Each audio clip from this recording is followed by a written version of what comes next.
Hello, welcome to study circle. अगर आप BPSC teaching recruitment exam की तैयारी कर रहे हैं तो ये वीडियो आपके लिए बहुत यूज़फुल है। आप जानते हैं कि बिहार टीचिंग रिक्रूटमेंट एग्जाम के लिए एससीईआरटी का पढ़ना कितना ज़रूरी है। तो इसी सीरीज में हम लोग आज चैप्टर 9 और 10 बिहार दर्शन के दो पार्ट है 1 एंड 2 दोनों को एक साथ ही पढ़ेंगे। तो चलिए शुरू करते हैं। शुरू करने से पहले आपसे एक रिक्वेस्ट है, अगर आप चैनल में नए हैं तो चैनल को सब्सक्राइब करें और वीडियो पसंद आता है तो इसे लाइक एंड शेयर सब्सक्राइब तीनों करें। तो चलिए। मध्य विद्यालय में पढ़ने वाली रेशमा बहुत खुश थी। उसके कक्षा 6 के सभी छात्र अपने वर्ग शिक्षक के साथ बोधगया, राजगीर, नालंदा और पावापुरी के ऐतिहासिक स्थलों को देखने जा रहे थे। शिक्षक ने बच्चों को अपने साथ कलम, डायरी, पानी की बोतलें रखकर सुबह 6 बजे विद्यालय परिसर में बुलाया था। वहीं से बस खुलने वाली थी। तो इस चैप्टर में जो भी इंपॉर्टेंट पॉइंट है हम सिर्फ उसको पढ़ेंगे। बच्चे बस द्वारा बच्चे सबसे पहले बोधगया पहुंचे। बच्चों ने पहले महाबोधि मंदिर देखा। इस मंदिर को विश्व धरोहर में गिना जाता है। किसे? महाबोधि मंदिर को। इस मंदिर में ध्यानरत बुद्ध की प्रतिमा के दर्शन के बाद सबने मंदिर के पीछे स्थित बोधि वृक्ष को भी देखा। इसी वृक्ष के नीचे गौतम को ज्ञान प्राप्त हुआ था। तत्पश्चात ये गौतम बुद्ध कहलाने लगे। बोधि वृक्ष के नीचे बैठकर कई बौद्ध भिक्षु भगवान बुद्ध की आराधना करते थे। इस मंदिर के बगल में स्थित मुचलिन सरोवर में बच्चों ने मछलियों को दाना खिलाया। तो ये बहुत इंपॉर्टेंट है। मुचलिन सरोवर ये पूछा भी गया है कि मुचलिन सरोवर कहाँ है। तो इसका आंसर ये होगा कि यह बोध गया मंदिर के परिसर में है। तो ये महाबोधि मंदिर है।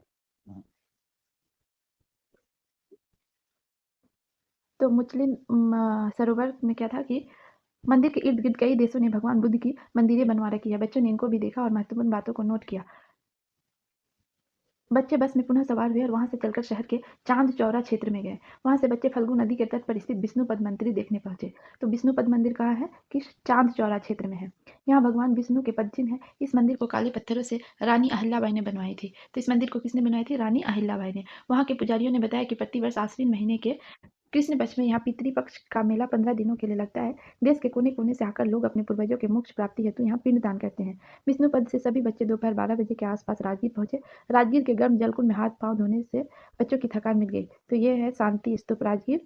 और यहाँ पे आपने देखा कि ध्यानरत महात्मा बुद्ध। राजगीर चारों ओर पहाड़ियों से घिरा हुआ है। इन पहाड़ियों में गंधक है, इसलिए यहाँ से गर्म पानी का स्राव होता है। बच्चों ने मनियार मठ, जरासंध का अखाड़ा देखा तथा शांति स्तूप देखने रज्जू मार्ग मतलब रोपवे के द्वारा पहाड़ी की ओर चल पड़े। यह शांति स्तूप पहाड़ी पर स्थित सफेद गुंबदाकार स्तूप है, जिसके चारों दिशाओं में महात्मा बुद्ध की 4 प्रतिमाएं अलग अलग मुद्राओं में लगी है। पहाड़ी पर पहुंचने के लिए रोपवे की सुविधा उपलब्ध है। पहाड़ी के शीर्ष पर स्थित शांति स्तूप अद्भुत दृश्य प्रदान करता है। यहाँ से चारों ओर पहाड़ियां दिखाई पड़ती है। शिक्षक ने मगध के राजा अजातशत्रु और बुद्ध के बारे में कुछ प्रचलित कथाएं सुनाई।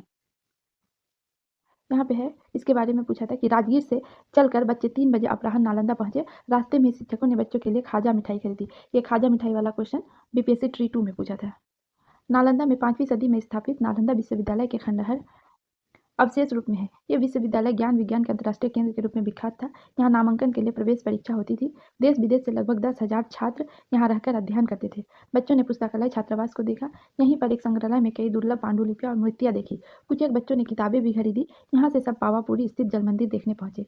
तालाब के बीचों बीच स्थित जल मंदिर में भगवान महावीर के दर्शन किए। तालाब में मछली और कमल के फूल प्राकृतिक रूप से मंदिर की शोभा बढ़ा रहे थे। यही वो जगह है जहाँ भगवान महावीर ने शरीर त्याग कर महापरिनिर्वाण प्राप्त किया था। तो इसमें क्या है कि बच्चे बस में सवार होकर घर लौटने लगे। शिक्षक ने बताया कि बगल में ही नवादा जिला है और यहाँ ककोला जलप्रपात अपने ठंडे जल के लिए प्रसिद्ध है। यह एक मनोरम प्राकृतिक स्थल है। और तो यहीं पे ये चैप्टर समाप्त हो रहा है, लेकिन हम लोग इसके क्वेश्चन आंसर को करेंगे कि गौतम बुद्ध को ज्ञान की प्राप्ति कहाँ हुई थी। तो ये हुई थी बोध गया में। गया में अवस्थित विष्णुपद मंदिर किसने बनाए थे? रानी अहिल्याबाई ने। नेक्स्ट क्या है कि बिहार में गर्म जल कुंड कहाँ स्थित है? तो ये कहाँ है? राजगीर में। ककोला प्रसिद्ध है किसके लिए? ठंडे जल के लिए। और जरासंध का अखाड़ा कहाँ है? तो ये भी कहाँ है? राजगीर में। पितृपक्ष का मेला किस पक्ष में लगता है? पितृपक्ष का मेला आश्विन महीने के कृष्ण पक्ष में लगता है। महाबोधि मंदिर के निकट क्या है? कौन सरोवर है? तो ये हमने पढ़ा मुलचिन सरोवर है। पावापुरी में कौन सा मंदिर है? तो हमने पढ़ा बोध गया मंदिर है। महावीर ने कहाँ महापरिनिर्वाण प्राप्त किया था? तो महावीर ने पावापुरी में महापरिनिर्वाण प्राप्त किया था।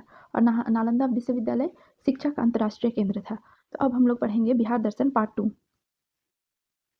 तो बिहार दर्शन पार्ट 2 चैप्टर में ये शुरू होता है कि बच्चों को ये जानकर खुशी का ठिकाना ना रहा कि अगले रविवार को यह सब सासाराम स्थित शेरशाह का मकबरा, पटना का गोलघर, पटना संग्रहालय तथा पटना सिटी स्थित तख्त हरमंदिर साहिब घूमने जाएंगे। तो यहाँ पे इम्पोर्टेंट है कि सिरसा का मकबरा कहाँ है, सासाराम, पटना का गोलघर, पटना संग्रहालय, पटना सिटी स्थित तख्त हरमंदिर साहिब। तो आगे है कि शिक्षक ने बताया कि सासाराम राष्ट्रीय राजमार्ग संख्या 2 के किनारे रोहतास का जिला मुख्यालय है और यहाँ से दिल्ली हावड़ा को जोड़ने वाली ग्रैंड कॉर्ड रेलवे लाइन भी गुजरती है। तो तो यहाँ इंपॉर्टेंट है कि रोहतास जिला मुख्यालय सासाराम में अफगान शासक शेरशाह का मकबरा स्थित है। तो यहाँ पे है एक कॉलम है कि फरीद खान ने युवा काल में ही अपने संरक्षक की रक्षा करते हुए एक शेर को तलवार से एक ही बार में 2 टुकड़े कर दिए, तभी से उसे शेरशाह पुकारा जाने लगा। तो शेरशाह ने हुमायूं को हटाकर भारत की गद्दी पर कब्जा कर लिया था। यह मकबरा शेरशाह ने अपने जीवन काल में ही बनवाना प्रारंभ कर दिया था। यह मकबरा अष्टकोणीय है जो लाल पत्थरों से बना हुआ है। मकबरे की छत गोल गुंबद के रूप में है। यह मकबरा एक तालाब के बीचों बीच है और वहां तक जाने के लिए बीचों बीच एक पुलिया मुख्य द्वार से मकबरा तक बनी हुई है। यह मकबरा भारतीय पुरातत्व सर्वेक्षण के विभाग के संरक्षण में है और इसके कर्मचारी इसके देख रेख करते हैं। तो अब गोलघर के बारे में जानेंगे। यह है गोलघर की तस्वीर। तो यहाँ पे है कि गोलघर पटना के गांधी मैदान के पश्चिम में स्थित है। गोलघर की गोल दीवारों पर एक सूचना पट लगी है जिसमें गोलघर के संबंध में कई जानकारियां दी गई है। उसमें लिखा है कि इसका निर्माण कैप्टन जॉन गॉलस्टिन ने 1786 में अनाज के सुरक्षित भंडारण के उद्देश्य से करवाया था ताकि दुर्भिक्ष अकाल के समय इस अनाज से मदद कर लोगों की जान बचाई जा सके। इसकी दीवारें 12 फीट मोटी और 96 फीट ऊंची है। इसके शीर्ष पर चढ़ने के लिए दोनों ओर से सीढ़ियां बनी हुई है। हम सब सीढ़ियाँ चढ़कर गोलघर के ऊपर पहुंचे। वहां से पूरा पटना शहर दिखाई देता है। उत्तर दिशा में गंगा नदी बिल्कुल पास से बहती है। दूर पूरब में महात्मा गांधी सेतु दिखाई पड़ता है जिसका विस्तार दूर तक दिखाई देता है। गांधी मैदान का विहंगम खुला क्षेत्र और एक किनारे पर स्थित श्री मेमोरियल हॉल तथा चारों ओर ऊंची इमारतें बहुत ही आकर्षक लगती है। श्री कृष्ण मेमोरियल हॉल वो कहता है कि गोलघर के निकट ही पटना संग्रहालय स्थित है। यहाँ स्कूली बच्चों की रियायत दर पर प्रवेश टिकट मिलता है। टिकट लेने के बाद सब बच्चे अंदर गए। चारों ओर बड़ा सा बगीचा है और बीच में संग्रहालय का भवन है। तो यहाँ पर ये है पटना संग्रहालय की तस्वीर। ये संग्रहालय का भवन राजस्थानी शैली में बना हुआ है। संग्रहालय के बगीचे में सामने ही तोप रखे हैं। ये तोपें अंग्रेजी शासन की है। चारों ओर कई बड़ी बड़ी दुर्लभ मूर्तियां भी देखने को मिलती है। मुख्य भवन में घुसते ही एक विशाल पेड़ रखा हुआ है। पेड़ रखा हुआ देखा जो लगभग 5000 वर्ष पुराना है और उसकी लकड़ियां अब पत्थरनुमा हो गई है। ये पत्थरनुमा वृक्ष जीवाश्म का उदाहरण है। संग्रहालय में भगवान बुद्ध और जैन तथा मौर्य काल के महत्वपूर्ण मूर्तियों, सिक्कों और बर्तनों को देखा। सभी वस्तुओं के पास नाम सहित उनकी आयु और उपयोगिता लिखी हुई थी जिसे पढ़कर उसके बारे में समझा जा सकता है। वहाँ एक राजेंद्र कक्ष बना हुआ है। यहाँ राष्ट्रपति के रूप में राजेंद्र प्रसाद को मिले उपहारों एवं वस्तुओं को स्मृति के रूप में रखा गया है। संग्रहालय में रखी किसी वस्तु को कभी छूना नहीं चाहिए। वहाँ हर जगह ऐसी सूचनाएं लिखी थी। हर कमरे में दीवारों पर कैमरे लगे हुए हैं। अगर कोई छुएगा तो कैमरे पर उसकी फोटो आ जाएगी। यहाँ एक पत्थर की सुंदर सी मूर्ति थी जिस पर यक्षिणी लिखा हुआ था। वह मूर्ति दीदारगंज में मिली थी। वह मूर्ति बहुत ही चमक रही थी और उसके गले में एक हार भी था। हम सब ने घूम घूम कर पूरा संग्रहालय देखा और संग्रहालय देखने से इतिहास की समझ बनती है। तो ये है तख्त हरमंदिर साहिब पटना सिटी की एक तस्वीर। अब इसके बारे में आगे पढ़ेंगे कि तख्त हरमंदिर साहिब पटना सिटी में गुरु गोबिंद सिंह जी का जन्म स्थान है। इसे तख्त श्री हरमंदिर साहिब गुरुद्वारा कहते हैं। सफेद संगमरमर से बना ये गुरुद्वारा भव्य है। ये सिखों का प्रसिद्ध तीर्थ स्थल है। गुरु गोबिंद सिंह के जन्म दिवस पर यहाँ भव्य मेला लगता है। यहाँ देश विदेश के सिख भाग लेने आते हैं। इस पवित्र स्थल पर हम लोग अपने सिर पर रुमाल रखकर गए। अंदर गुरु ग्रंथ साहिब रखा हुआ था और गुरुवाणी पढ़ी जा रही थी। बाहर निकलने पर प्रसाद मिलता है और यहाँ लंगर भी चलता है जहाँ लोगों को निःशुल्क भोजन कराया जाता है। तो ये चैप्टर इसके क्वेश्चन आंसर हम लोग यहाँ करेंगे कि गुरु गोबिंद सिंह का जन्म कहाँ हुआ था। तो पटना सिटी। गोलघर कहाँ अवस्थित है। पटना। दीदारगंज कहाँ है। दीदारगंज दीदारगंज पटना में है। यहाँ है गोलघर का निर्माण कब व्यास करवाया गया था। तो गोलघर का निर्माण कब करवाया गया था। गोलघर का निर्माण गोलस्टिन ने 1786 में करवाया था। शेरशाह का मकबरा सासाराम में है। पटना स्थित संग्रहालय में 5000 वर्ष पुरानी पेड़ की डाल रखी है। यक्षिणी की मूर्ति दीदारगंज में मिली थी। तख्त श्री हरमंदिर पटना सिटी में स्थित है।